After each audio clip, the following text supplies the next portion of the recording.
بھلا تم کو ڈھانپ لینے والی یعنی قیامت کا حال معلوم ہوا ہے؟ اس روز بہت سے چہرے یعنی لوگ ذلیل ہوں گے، سخت محنت کرنے والے تھکے ماندے دہکتی آگ میں داخل ہوں گے۔ ان کو ایک کھولتے ہوئے چشمے کا پانی پلایا جائے گا، ایک سخت خاردار جھاڑی کے سوا ان کے لیے کوئی کھانا نہیں ہوگا جو نہ مفید غذا بنے اور نہ بھوک میں کچھ کام آئے۔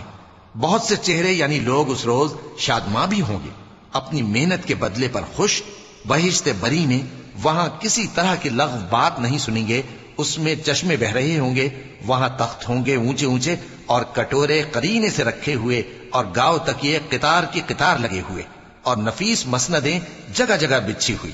تو کیا یہ لوگ اونٹوں کی طرف نہیں دیکھتے کہ کیسے عجیب پیدا کیے گئے ہیں، اور آسمان کی طرف کہ کیسا بلند کیا گیا ہے، اور پہاڑوں کی طرف کہ کس طرح کھڑے کیے گئے ہیں، اور زمین کی طرف کہ کس طرح بچھائی گئی؟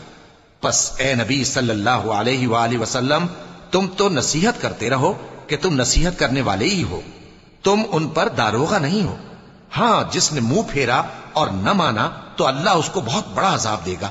بے شک ان کو ہمارے ہی پاس لوٹ کر آنا ہے، پھر ہمارے ہی ذمے ان سے حساب لینا ہے۔